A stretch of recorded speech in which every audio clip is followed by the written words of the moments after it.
ഞാൻ കൃഷ്ണവാര്യര്, കോഓപ്പറേറ്റീവ് ബാങ്കിന്റെ മാനേജരാ. മന്ത്രിയുടെ അടുത്ത സുഹൃത്താണ്. ഒന്ന് കണക്ട് ചെയ്തു തരും? ഓക്കെ.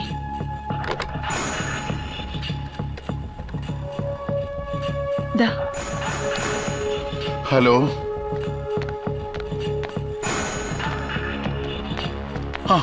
സഖാവിനെ ഞാൻ എത്ര ദിവസമായി മൊബൈലിൽ ട്രൈ ചെയ്യുന്നു. ഒരാഴ്ചയായി ഞാൻ അതും പറഞ്ഞ് പിടിച്ചു നിൽക്കുക. സൊസൈറ്റിക്കാര് കടമടിച്ച് തീർത്തപ്പോ സെക്യൂരിറ്റി ആയിട്ട് തന്ന ചെക്ക് തിരികെ ചോദിച്ചു. ഞാൻ എവിടെ നിന്നെടുത്ത് കൊടുക്കും?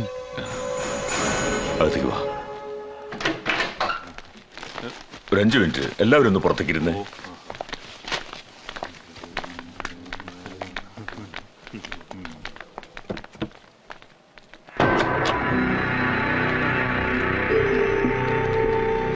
ചെക്ക് എങ്ങനെയോ മിസ്പ്ലേസ്ഡ് ആയി, തപ്പിയെടുക്കാം നോക്കട്ടെ എന്നൊക്കെ ഞാൻ പറഞ്ഞു നോക്കി. അവന്മാർക്ക് സംശയമായി. എങ്കി ഗോപാലേട്ടൻ ഡ്രോ ചെയ്ത 20 ലക്ഷം രൂപയുടെ ചെക്ക് കാണണമെന്നായി. സെക്യൂരിറ്റി തന്ന ചെക്കിന്റെ നമ്പർ അവരുടെ കയ്യിലുണ്ടല്ലോ. രണ്ടും ഒന്നാണെന്നറിഞ്ഞാ പിന്നെ എന്താ ഒരു പോംവഴി? അങ്ങയുടെ നിർദ്ദേശപ്രകാരം ഞാനിത് ചെയ്തു എന്ന് സമ്മതിക്കേ നിവൃത്തിയുള്ളൂ. സഖാവ് തന്നെ അവരോടൊന്ന് സംസാരിച്ച് എങ്ങനെയെങ്കിലും എന്റെ തലയിൽ നിന്നൊന്ന് ഊരിത്തരണം. ഞാൻ സംസാരിക്കാനോ? മന്ത്രിയായി സത്യപ്രതിജ്ഞ ചെയ്തിട്ട് 5 ദിവസമായതേ ഉള്ളൂ. ഞാൻ സംസാരിക്കാമെന്ന് പറഞ്ഞാൽ ഞാനും ഇതിൽ ഇൻവോൾവ് ആണെന്ന് ഞാൻ തന്നെ സമ്മതിക്കുക എന്നല്ല അർത്ഥം. അങ്ങനെയായാൽ മന്ത്രിസഭയിലും പാർട്ടിയിലും എന്റെ അവസ്ഥ എന്താകും?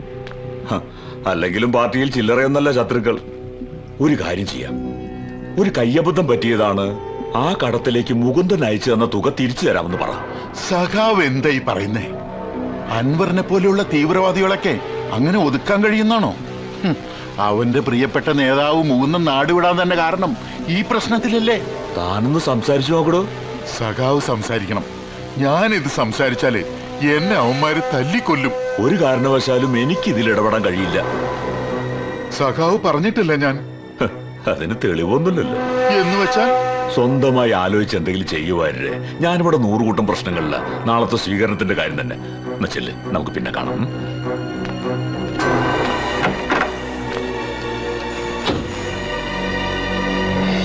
കീഴടങ്ങിയവനെ വെടിവെക്കരുതെന്നുള്ളത് യുദ്ധത്തിന്റെ നിയമമാണ്. അതുകൊണ്ടാണ് നീചനും നികൃഷ്ടനുമായി ഈ നാറിയെ വെട്ടി നുറുക്കാത്തത്. സഖാവ് കരുണനൊരുക്കിയ കെണിയിൽ വീണ് നമ്മുടെ പ്രിയപ്പെട്ട മുകുന്ദേട്ടൻ എവിടെയോ കിടന്ന് അലയുകയാണ്.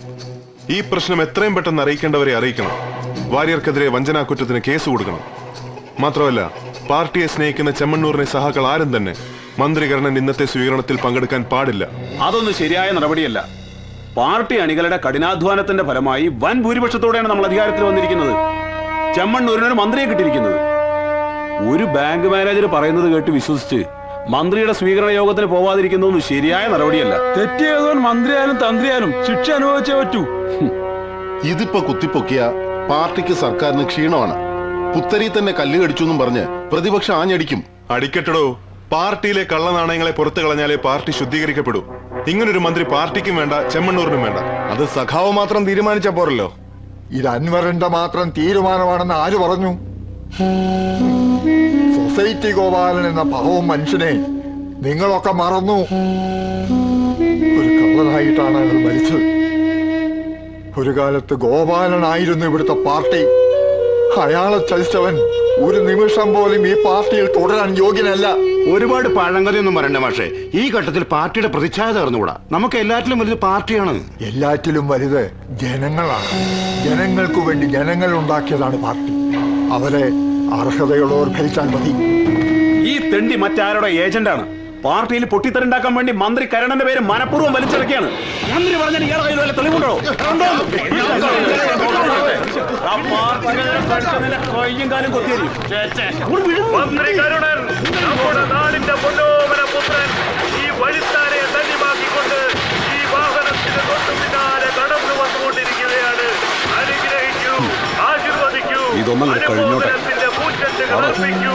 അനവധി നിരവധി ആവേശോജ്വലമായ സ്വീകരണങ്ങൾ ഏറ്റുവാങ്ങിക്കൊണ്ട് നമ്മുടെ മന്ത്രി കരുണനിതാ, ഇതാ നമ്മുടെ പ്രിയപുത്രൻ മന്ത്രി കരുണൻ ഈ വാഹനത്തിന് പിന്നാലെ കടന്നു വന്നുകൊണ്ടിരിക്കുകയാണ്.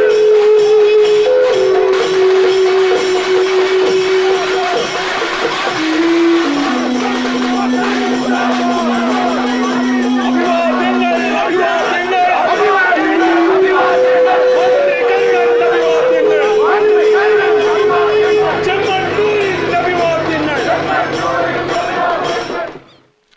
മാഷെ, നമ്മൾ എന്തായാലും സെക്രട്ടേറിയറ്റിൽ വിവരം അറിയിക്കണം. അതുകൊണ്ടൊന്നും പ്രയോജനം ഉണ്ടാവുമെന്ന് തോന്നുന്നില്ല. കരുണനെ കുറ്റക്കാരനാക്കാൻ എന്ത് തെളിവാണ് ഉള്ളത്? മാനേജർ വാര്യരുടെ മൊഴി തെളിവല്ലേ? പാർട്ടി തെളിവെടുപ്പെടുത്തുമ്പോ വയറ് കൂറുമാറിയ ആ, എങ്കിൽ വാര്യരെ പിന്നെ ജീവനോടെ ആരും കാണില്ല. അങ്ങനെ ചെയ്താൽ കരുണൻ എന്നേക്കുമായി രക്ഷപ്പെടും.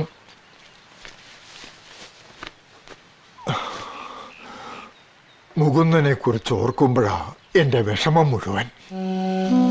ഒരു കാര്യവുമില്ലാതെ അവൻ എവിടെയോ കിടന്നെന്ന് അറിയിക്കുന്നു. മൂന്നാട്ടിനിപ്പോൾ എവിടെയാണുള്ളതെന്ന് വല്ല വിവരമുണ്ടോ? ഗൾഫിലുള്ള നമ്മുടെ പല സുഹൃത്തുക്കളും ഇപ്പോഴും അന്വേഷിച്ചുകൊണ്ടിരിക്കുക. ഇതുവരെ ഒരു എത്തുമ്പടിയും കിട്ടിയിട്ടില്ല. സുഹൃത്തുക്കൾക്ക് നമ്മുടെ മൂന്നിന്റെ കാര്യത്തിൽ എന്ത് താല്പര്യം അൻവറേ? നമ്മൾ നേരിട്ട് പോയി അന്വേഷിക്കേണ്ടതായിരുന്നു. നേരിട്ടെന്ന് പറഞ്ഞ നമ്മൾ അവിടെ പോയി അന്വേഷിക്കണം. ശരിയാ. മുകുന്ദൻ ഇനി എന്തിന് അന്യനാട്ടിൽ കിടന്ന് കഷ്ടപ്പെടണം? ഞാൻ പറയുന്നത് മുകുന്ദനെ കണ്ടുപിടിച്ച് തിരിച്ചു കൊണ്ടുവരുന്ന കാര്യം അൻവർ തന്നെ ഏറ്റെടുക്കണമെന്നാ. ഞാനത് പലവട്ടം ആലോചിച്ചിട്ടുള്ളതാണ് മാഷെ. പക്ഷേ ഇല്ല, ഇനി അത് വൈകിക്കൂടാ.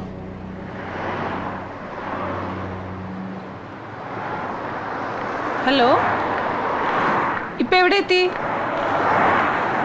ആ, ഹലോ ഹലോ, ദാ ഇവിടെ. ആ അൻവർ, ഞാൻ മായ. മനസ്സിലായി. വഴി കണ്ടുപിടിക്കാൻ കുറച്ച് ബുദ്ധിമുട്ടിയില്ലേ? ആ, കുറച്ച്. ഒന്നും കൊടുത്തു വിടണ്ട നമ്മയോട് പല പ്രാവശ്യം പറഞ്ഞതാ. കടുമാങ്ങാച്ചറ ഇവിടെ കിട്ടാത്ത സാധനം അമ്മയുടെ വിചാരം. വെറുതെ ഓരോരുത്തരെ ബുദ്ധിമുട്ടിക്കാൻ. നാട്ടിലുള്ളവർക്ക് ഇങ്ങനെയൊക്കെയല്ലേ സ്നേഹം കാണിക്കാൻ പറ്റൂ. ഇത് കേടുകൂടാതെ കുറെ കാലം ഇരിക്കുന്ന അമ്മ പറഞ്ഞിരുന്നു. ആ ധൈര്യത്തിലാ ഇത്തിരി വൈകിച്ചത്. ദാ, താങ്ക് യു. ഒരു ഡ്രൈവിംഗ് ലൈസൻസ് സംഘടിപ്പിക്കാനുള്ള ശ്രമത്തിലായിരുന്നു. കഴിഞ്ഞ ആഴ്ച ടെസ്റ്റ് പാസ്സായി. ജോലി വല്ലതും ശരിയായോ? ഇല്ല, ഒരു സെക്കൻഡ് ഹാൻഡ് പിക്കപ്പ് നോക്കി വെച്ചിട്ടുണ്ട്. സത്യം പറഞ്ഞ ജോലി തേടി വന്നതല്ല ഞാൻ. ഒരാളെ അന്വേഷിച്ചിറങ്ങിയതാ. അയാളെ കണ്ടെത്തുന്നവരെ പിടിച്ചു നിൽക്കാൻ ജോലി, അത്രേ ഉള്ളൂ. അൻവർ ചെമ്മണ്ണൂരിന്നല്ലേ? അതെ. ആരെ അന്വേഷിച്ചു വന്നു എന്നാ പറഞ്ഞേ? ഒരു മുകുന്ദൻ. മുകുന്ദേട്ടൻ ഞങ്ങളുടെ പാർട്ടിയുടെ നേതാവായിരുന്നു. എൻ്റെ ഏറ്റവും അടുത്ത ആള്. അല്ല, എൻ്റെ സ്വന്തം ജ്യേഷ്ഠനെ പോലെയായിരുന്നു. 3 വർഷമായിട്ട് ആളെക്കുറിച്ച് ഒരു വിവരവും ഇല്ല. എനിക്കറിയാം മുകുന്ദേട്ടനെ. മുകുന്ദേട്ടനെ അറിയോ?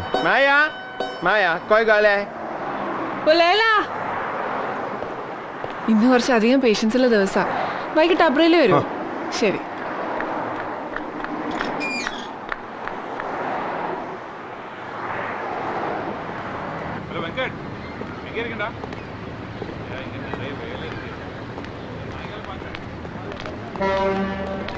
ഇത്രയും ആത്മാർത്ഥതയുള്ള, ഒട്ടും കളങ്കമില്ലാത്തൊരു മലയാളിയെ എൻ്റെ ഗൾഫ് ജീവിതത്തിൽ ഞാൻ കണ്ടിട്ടില്ല. മുകുന്ദേട്ടനെ പോലെ ഒരാളെ ചതിക്കാൻ ആ പെൺകുട്ടിക്ക് എങ്ങനെയാ പറ്റിയതെന്ന് എനിക്കിപ്പോഴും മനസ്സിലാവാത്ത. അവള് പണവുമായി ചൈനയിലേക്ക് പോയെന്നറിഞ്ഞ് ഷോക്ക്ഡായി നിൽക്കുന്ന മുകുന്ദേട്ടന്റെ മുഖം എൻ്റെ മനസ്സിൽ ഇപ്പോഴും ഉണ്ട്.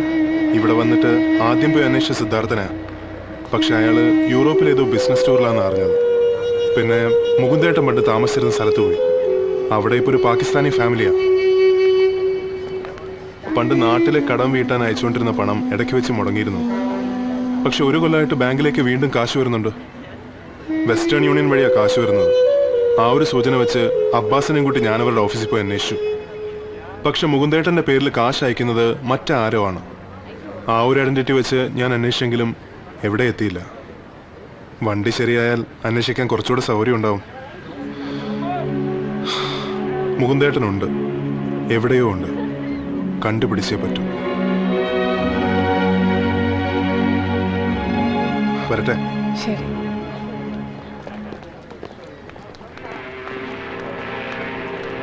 മായ, 4 വർഷമായി അല്ലേ നാട്ടിൽ പോയിട്ട്?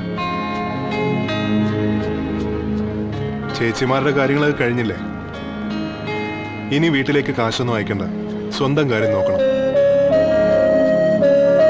ഉപദേശം എന്റെ അല്ല, അമ്മ പറയാൻ ഏൽപ്പിച്ചതാ.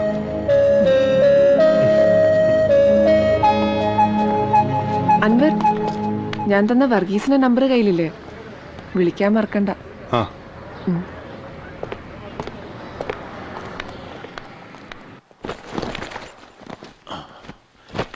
താമസ സ്ഥലം പല പ്രാവശ്യം മാറിയെങ്കിലും ഇത് കളയാൻ തോന്നിയില്ല.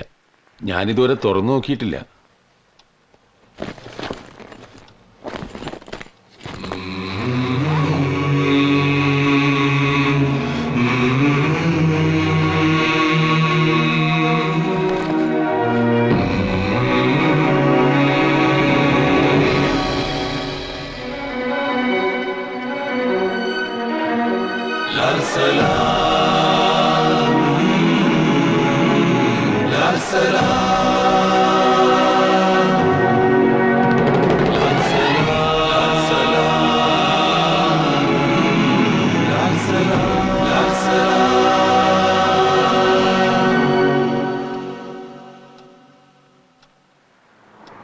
ഇത് മാത്രം മതി.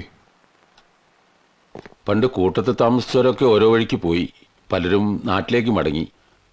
പിന്നെ കരീം ഇവിടെ ഒരു ഡാൻസ് ബാർ ജോലി ചെയ്യുന്നുണ്ട്. ആളൊരു യൂസ്ലെസ്സാ, എന്നാലും ഒന്ന് കണ്ടു നോക്ക്. നാട്ടിൽ തന്നെ നിന്നിരുന്നെങ്കിൽ വല്ല MLA മന്ത്രിയോന്റെ മനുഷ്യനായിരുന്നല്ലേ. ഇവിടെ വന്ന് ഞങ്ങളുടെ കൂട്ടത്തിൽ കിടന്ന് കഷ്ടപ്പെട്ടിരുന്നു ആലോചിക്കുമ്പോഴാ നിങ്ങൾ ഈ പറയുന്ന മന്ത്രി കരുണൻ ദുബായിൽ വന്നാൽ ഞങ്ങളുടെ ഹോട്ടലിലാണ് താമസിക്കാറുള്ളത്. ഏതായാലും നാട്ടുകാരുടെ സുഖവിവരങ്ങൾ അന്വേഷിക്കാനല്ല അയാൾ ഇടക്കിടക്ക് ഇങ്ങോട്ട് വരുന്നത്. ഈ വലിയ വലിയ ഹോട്ടലിൽ പണിയെടുത്ത പല മാന്യന്മാരുടെയും തനി സ്വരൂപം നേരിട്ട് കാണാനുള്ള ചാൻസ് ഉണ്ടാവുമല്ലോ.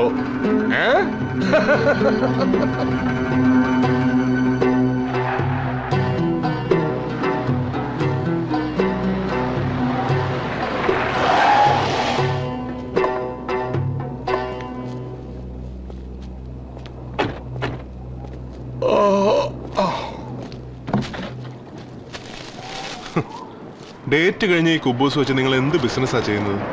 ഡേറ്റ് കഴിഞ്ഞാലും 2 ദിവസത്തേക്കൊന്നും ഇത് കേടാവില്ല. പക്ഷെ കടയിൽ വിറ്റാലും പോലീസ് പിടിക്കും. അതുകൊണ്ട് നമ്മൾ അവരടുത്ത് വല്ല പശുവിനെ ആടിനെ വളർത്തുന്ന ഫാമിൽ കൊണ്ടു കൊടുക്കും. ഒരു മൃഗാതുര സേവനം.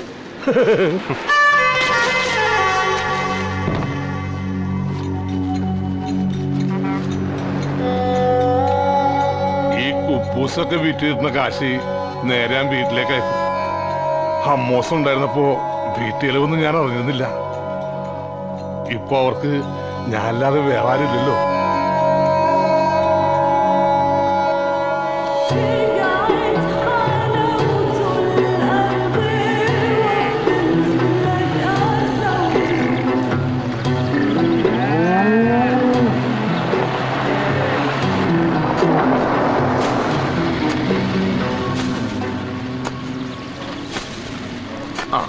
ahoy! കുബൂസ് യാഗിൽ എവിടെ ഇയാളെന്നെ കാല് പിടിപ്പിച്ച് അടങ്ങത്തുള്ളൂ.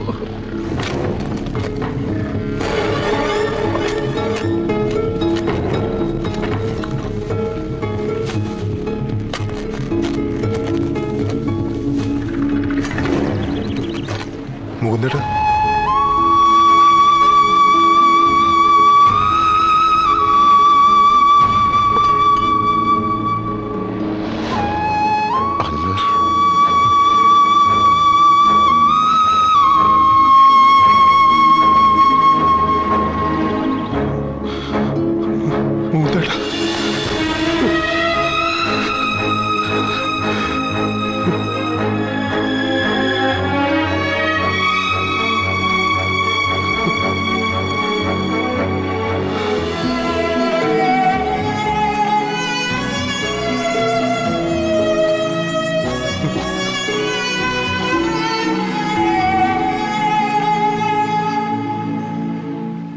ഇനി ഒരിക്കലും കാണാൻ പറ്റുമെന്ന് വിചാരിച്ചല്ല. അന്വേഷിക്കാത്ത സ്ഥലമില്ല. മുകുന്ദേട്ടൻ ഇവിടെ കുറച്ച് നാളായിട്ട് ഞാൻ ഇവിടെയാ. നീയല്ലേ എന്നെ ഗൾഫിലേക്ക് അയച്ചത്. ഇതും ഗൾഫാണ്, കുറച്ചുള്ളിലോട്ടാണെന്ന് മാത്രം. ഇതൊക്കെ പണം കായ്ക്കുന്ന മരങ്ങളാണ്. ഇതിന് വെള്ളം നനച്ചും പശുക്കളെ ആടുകളെയൊക്കെ നോക്കിയും ഞാനിങ്ങനെ കഴിയുന്നു. കരീമിനെ എങ്ങനെ? മുകുന്ദേട്ടനെ അന്വേഷിക്കുന്നതിനിടയിൽ കണ്ടുമുട്ടിയതാ. നിങ്ങൾ ഇറാഖിൽ പോയില്ലേ? വാ പറയാം.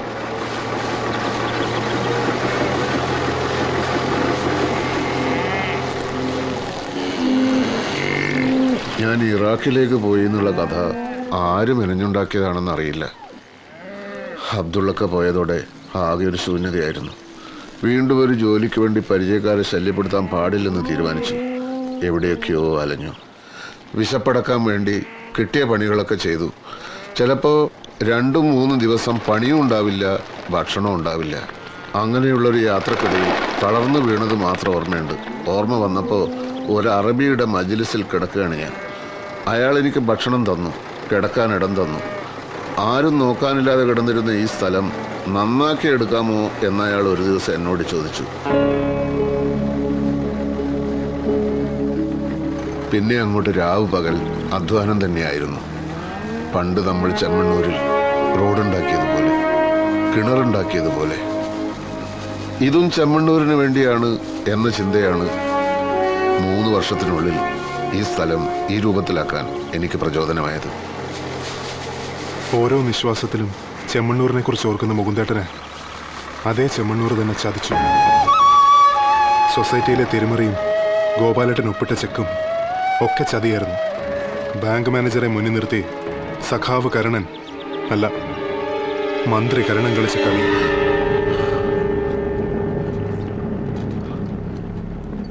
കരുണന് വ്യക്തമായ ഒരു അജണ്ടയുണ്ടായിരുന്നു. അതയാൾ നടപ്പിലാക്കി വിജയിച്ചു. ഇല്ലാത്ത ബാധ്യത തീർക്കാൻ വേണ്ടിയാണ് മുകുന്ദേട്ടൻ ഇത്രയും നാളും ഈ മരുഭൂമി കിടന്ന് നരകിച്ചത്.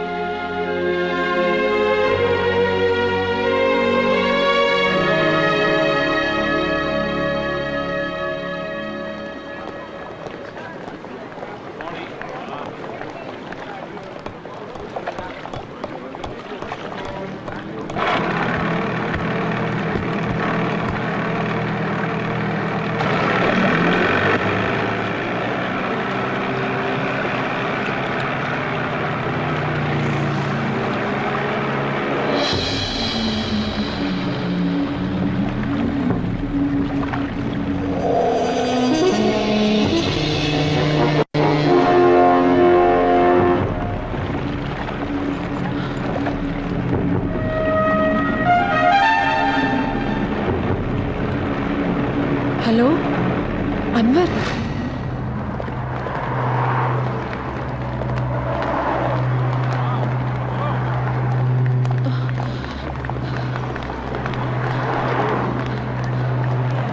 അൻവർ, അവള് ഷുമിൻ.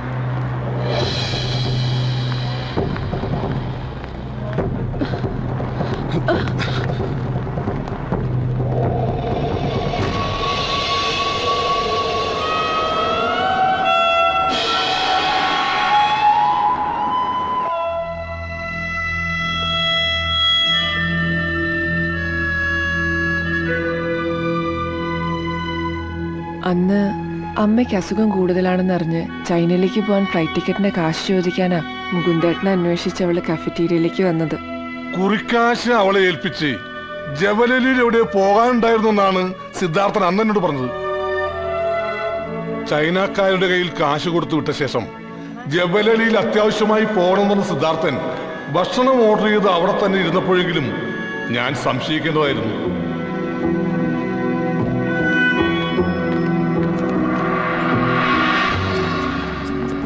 സുമിൻ, സുമിൻ, മുകുന്ദേട്ടൻ അത്യാവശ്യമായി പുറത്തേക്ക് പോയതുകൊണ്ട് കാശ് താൻ തന്നെ കൊടുത്തോളാമെന്നും അവൾക്ക് പോകാനുള്ള ടിക്കറ്റ് എയർപോർട്ടിൽ കൊണ്ടുവന്ന് തരുമെന്നും സിദ്ധാർത്ഥൻ അവളെ പറഞ്ഞു വിശ്വസിപ്പിച്ചു. മുകുന്ദേട്ടനെ കണ്ട് യാത്ര പറഞ്ഞിട്ട് പോകാമെന്ന് ഷുമിൻ പറഞ്ഞപ്പോൾ ഫ്ലൈറ്റിന് സമയമായെന്ന് പറഞ്ഞ് സിദ്ധാർത്ഥൻ അവളെ എയർപോർട്ടിലേക്ക് അയച്ചു.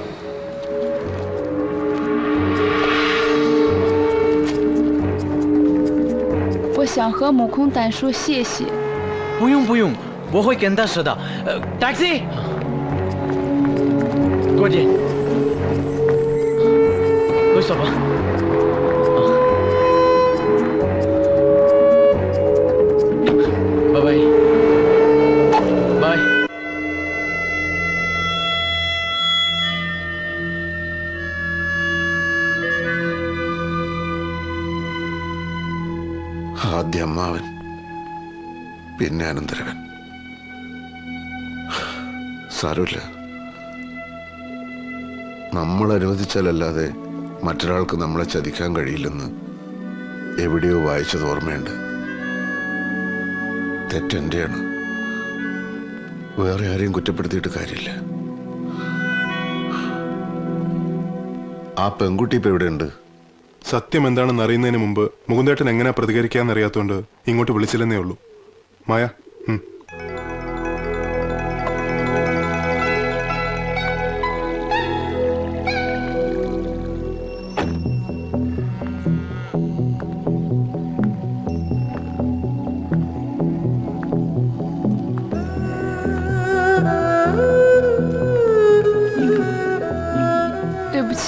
什么都不知道。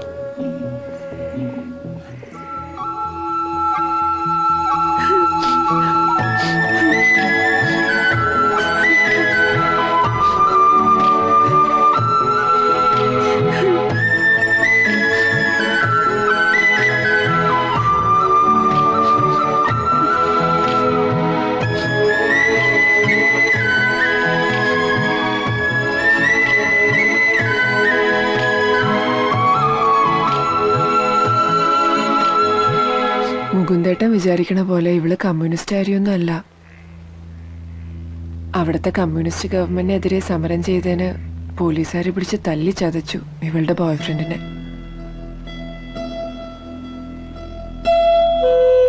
ശരീരം തളർന്നു കിടക്കണ അയാളെ ചികിത്സിക്കാനുള്ള കാശുണ്ടാക്കാനാ ഇവള് ദുബായിലെത്തിയത്.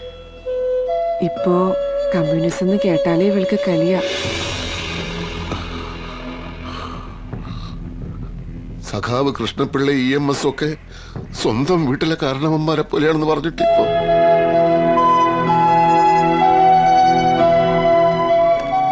ചൈനീസ് ഭാഷ അറിയാവുന്നതിന്റെ ബലത്തില് ആ സിദ്ധാർത്ഥം പറഞ്ഞ് ഫലിപ്പിച്ചായിരിക്കും ഇതെല്ലാം അല്ലേ? അവന്മാരൊക്കെ ഇപ്പൊ കരീമിന്റെ ഹോട്ടലിലുണ്ട്. പ്രവാസികളുടെ പ്രശ്നങ്ങൾ പഠിക്കാൻ മന്ത്രികരണന്റെ ഗൾഫ് സന്ദർശനം. പ്രശ്നങ്ങൾ പഠിക്കാനൊന്നുമില്ല.